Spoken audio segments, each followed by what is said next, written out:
हमारे सबके चहेते, हमारे डायनामिक लीडर जिन्होंने मुझे यहाँ तक पहुँचाया। मैं राजनीति में जिसको अपना आदर्श मानता हूँ, हमारे केटी रामाराव जी हमारे बीच में है। मैं केटी रामाराव जी आपका तहे दिल से गोशामहल विधानसभा क्षेत्र में स्वागत करता हूँ। इस क्षेत्र में काफी सटीक स्पॉट मंडलहाट, बेगम बाजार और बड़ीवाला चमन फिक्स किया था, पर समय की कमी के हिसाब से एक ही जगह पर आपके आदेश के हिसाब से हमने यहाँ पर आपको आमंत्रित किया। आज आप यहाँ पर आकर हम सबको गदगद कर दिए। एक बार बोलिए जय तेलंगाना, जय तेलंगाना, तेलंगाना।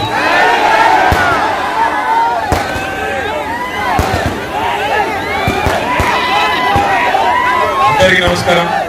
यार तेलुगु तो समझते ना? तेलुगु नहीं समझ रहे?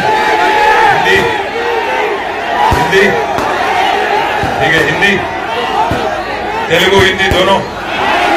चलो हैदराबादी बोल लेंगे, चलो तेलुगु हिंदी उर्दू सब मिला के बोलेंगे। आप सभी के चहेते आज गोशामहल में भारत राष्ट्र समिति के तरफ से यहाँ के उम्मीदवार श्री नंदू बिलाल जी और यहाँ पे हमारे सीनियर लीडर और इंचार्ज डॉक्टर श्रवण दासोजू, पूजा करो, यहाँ पे शामिल हमारे भाई बहन और आप सभी को यहाँ पे ये अंदर की हृदयपूर्वक नमस्कार। थोड़ा आगे ले जाओ। हाँ,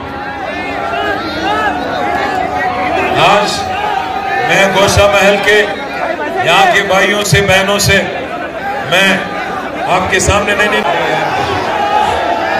यहाँ पे मैं आपके सामने दो चार चीज आपके सामने रखना चाहता हूँ। 2-4 चीज आपके सामने रखना चाहता हूँ।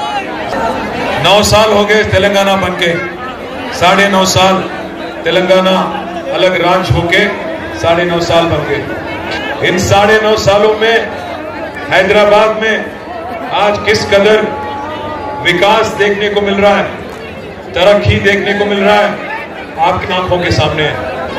बिजली की सहूलत बेहतर हो गई और अगर आज आप देखेंगे पानी की सहूलत बेहतर हो गई।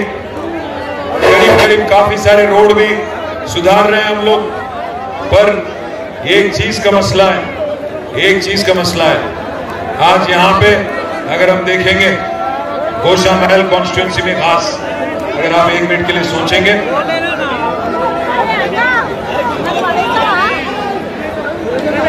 आज अगर आप सोचेंगे 2 मिनट के लिए, यहाँ के आपके विधायक, यहाँ के आपके एमएलए गोशामहल की विकास और गोशामहल की डेवलपमेंट के बारे में उनको कोई फिक्र नहीं, कभी सोचते नहीं, कभी पूछते नहीं, कभी कोई चीज मांगते नहीं। बस उनको एक ही चीज का फिक्र है, नहीं सुनाई दे रहा क्या? नहीं सुनाई दे रहा? उनको एक ही चीज का फिक्र है, हमेशा हिंदू मुस्लिम करके झगड़ा, हमेशा हिंदू मुस्लिम करके झगड़ा चालू करना, 4 वोट लेना, जीतना, ये आदत बन गई उनकी। आज यहाँ पे जितने भी हमारे भाई हैं, बहन हैं, मैं आप सबको भी एक रिक्वेस्ट करता हूँ। आज यहाँ पे काफी सारे भाई हमारे जो राजस्थान से यहाँ पे हैं और अन्य जगह से, पूरे भारत के अन्य जगह से भी यहाँ आके बसने वाले हमारे भाई बहन काफी सारे लोग हैं। आज मैं आपसे एक चीज जरूर कहूंगा, जब तेलंगाना बनी थी काफी सारे शंकाएं थी, काफी सारे अफवाहें भी थी कि क्या होगा यहाँ के बसने वालों का, बाहर से, राजस्थान से, उत्तर प्रदेश से, गुजरात से, कई अन्य जगह से यहाँ आके बसने वालों का क्या होगा, इसको लेके बहुत सारी चर्चा थी। पर आज 9.5 साल के बाद आज जो अमन, जो शांति और जो आज एक भाईचारा और खुशहाली हैदराबाद में आपको देखने को मिल रहा है, शायद हिंदुस्तान में, भारत में कोई और शहर में ये हालत आज नहीं है। ये आप भी जानते हैं मेरे से अच्छी तरह। मैं आज आपको एक वादा देने आया यहाँ पे, एक वादा करने आया आपको यहाँ पे। मुझे बहुत दुख होता है जब मैं देखता हूं कि बाकी हैदराबाद आगे बढ़ रही है, पर यहाँ पे जो विधायक है उनकी फोकस नहीं है गोशा महल के इश्यूज पे, गोशा महल के सड़कों के बारे में, बिजली के बारे में, यहाँ पे जितने गरीब हैं उनकी सहूलतों के बारे में उनको कोई इंटरेस्ट नहीं है। धूलपेट में, मंगलहाट में जो हमारे भाई है उनके बारे में कोई फिक्र नहीं, यहाँ पे जो व्यापारी है उनके बारे में फिक्र नहीं। आज मैं 4 चीज आपको वादा करने वाला हूं। पहली बात तो यह है, जैसे रमजान के वक्त में ओल्ड सिटी में 24 घंटे बिजनेस चलाने का एक परमिशन दिया जाता है, वैसे ही गोशा महल में भी दिवाली और दशहरा के टाइम पे 24 घंटा बिजनेस के लिए परमिशन हम दिलाएंगे। साथ ही साथ मैं आपको एक और वादा भी करता हूं। आज अगर आप हमारे उम्मीदवार नंद बिलाल जी को अगर आप जिताएंगे 3 तारीख, और गोशा महल हमें अगर सौंपेंगे बीआरएस को, केसीआर साहब को, मैं वादा करता हूं जिस कॉन्स्टिट्यूएंसी को यहां के विधायक ने अनाथ बना दिया, जिस कॉन्स्टिट्यूएंसी को छोड़ के आज वो भारत के दौरा करते हैं, मैं आज आपसे वादा करता हूं उन्होंने अनाथ बना दिया कॉन्स्टिट्यूएंसी को। इसीलिए मैं कहता हूं भाइयों, मैं अपनाऊंगा इस कॉन्स्टिट्यूएंसी को, मैं गोद लूंगा गोशा महल।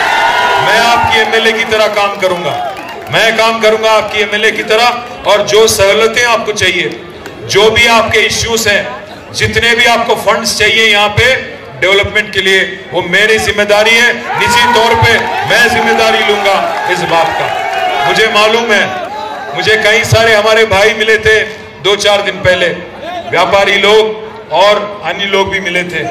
उन्होंने बस एक ही चीज कहा मुझसे कि भैया हम तंग आ चुके हैं, ये रोज रोज का झगड़ना, रोज रोज एक दूसरे को दुश्मन की तरह देखना, हम भी तंग आ चुके। हम विकास चाहते हैं, हम तरक्की चाहते हैं, हम ये चाहते हैं कि हमारे विधायक हमारे लिए काम करें। तो मैं आपसे वादा कर रहा हूं, आपके जितने भी यहाँ पे समस्या है, मसाइल हैं, इन सब का हल हम निकालने में आपकी पूरी मदद हम करेंगे। आज आप जानते हैं तेलंगाना में फिर एक बार, कल परसों कोहली सेंचुरी मारे कहते ना, मारे कोहली सेंचुरी मारे क्या? केसीआर साहब को भी सेंचुरी मारना है ना? तो केसीआर साहब सेंचुरी मारना है बोल तो गोशा महल में आप हमारे को जिताना। मोहम्मद शमी हैट्रिक लिए कहते ना, और हैट्रिक अगर जैसा लिए, अगर केसीआर को भी हैट्रिक सीएम बनना है तो गोशा महल को हमारी मदद करना है। एक बात मैं कहता हूं, आज हमने कभी भी धर्म के नाम पे राजनीति नहीं की। केसीआर साहब खुद धार्मिक हैं, खुद हिंदू हैं, और सीना ठान के काम करते हैं, धार्मिक काम करते हैं। पूरे भारत में मुझे एक मुख्यमंत्री को दिखाइए जिन्होंने यादाद्री लक्ष्मी नरसिम्हा स्वामी टेम्पल जैसे मंदिर बनाने वाले एक चीफ मिनिस्टर को, चाहे वो बीजेपी का हो या कांग्रेस का हो, एक चीफ मिनिस्टर को मुझे दिखाइए। देखा आपने यादाद्री टेम्पल? आप लोग नहीं देखे? तो मैं ऐसा करता हूं कि इंतजाम, मूसी को सुंदर करें तो उस पे 14 ब्रिजेस बनाएंगे, मूसी में पानी लाएंगे, गोदावरी का पानी लाके गंडीपेट में डाल के, गंडीपेट से कृष्णा मतलब मूसी में डाल के आपको एक बहुत खूबसूरत मूसी आपको दिखाएंगे आगे आने वाले 2-3 सालों में।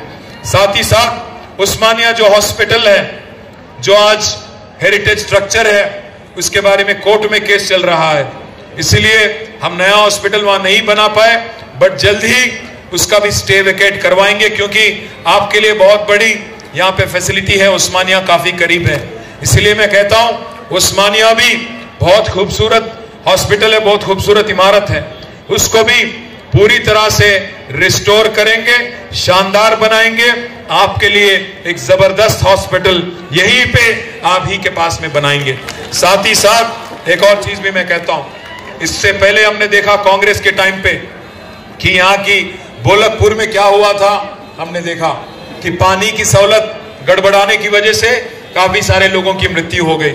इसलिए मैं कहता हूं अगर इस जगह को एक टूरिस्ट अट्रैक्शन बनाना है, मूसी को सुंदर करके, साथ ही साथ यहाँ पीने की पानी की सहूलत को भी बेहतर करना होगा, जरूरत पड़े तो करोड़ों रुपया खर्च करना भी पड़ेगा। साथ ही साथ एक और चीज भी मैं कहता हूं, आज फिश मार्केट को बेगम बाजार में हमने मॉडर्नाइज किया, बट यहाँ पे पार्किंग की जरूरत है, कई सारे मल्टी लेवल पार्किंग भी बनाने हैं, तो जरूर वो भी बनाएंगे, मैं आपसे वादा करता हूं। यहाँ पे एक परशुराम मंदिर है जिसको सुंदर बनाना है, मैं जिम्मेदारी लूंगा उसका।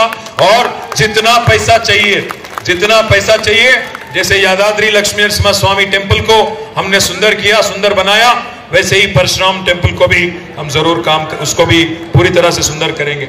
और मैं एक और चीज भी आपसे कहना चाहता हूं, आज यहाँ के विधायक को अगर हराना है, यहाँ के विधायक को अगर घर भिजाना है, तो भी आज वो कांग्रेस से नामुमकिन बात है। कांग्रेस पार्टी ने किसको टिकट दिया है यहाँ पे?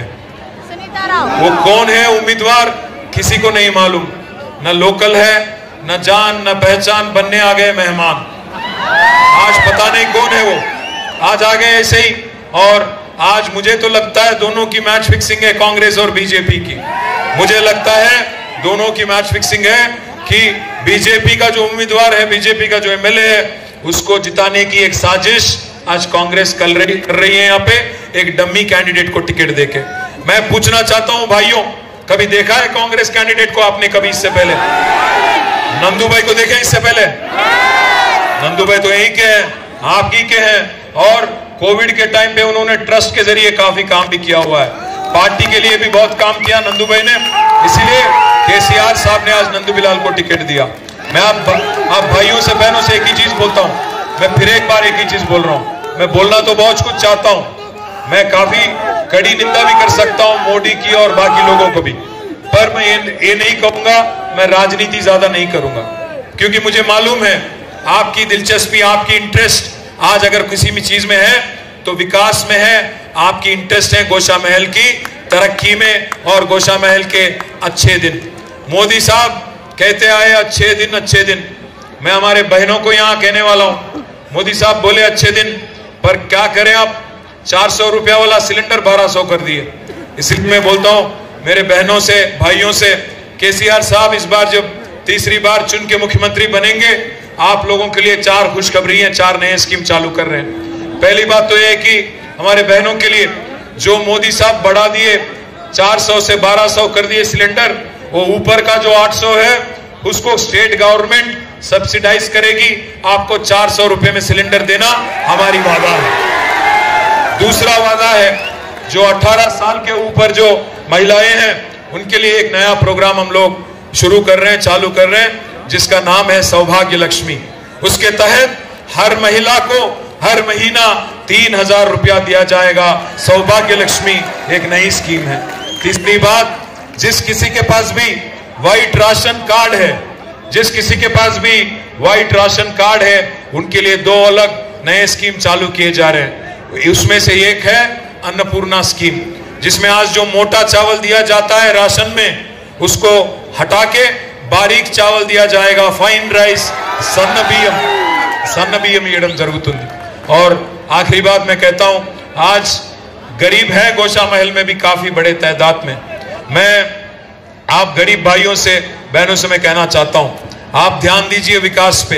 ये जो झगड़ेलू काम करने वाले विधायक हैं, उनको आप भेजिए घर और नंदू बिलाल जी को जिताइए, क्योंकि इस बार केसीआर साहब जीतने के बाद, तीसरी बार मुख्यमंत्री बनने के बाद एक और नया स्कीम भी चालू हो रहा है। हर किसी को life insurance, 93 lakh ration card है हमारे स्टेट में, हर घर को एक 5 लाख का लाइफ इंश्योरेंस केसीआर बीमा नया प्रोग्राम है, उसको भी हम शुरू करेंगे।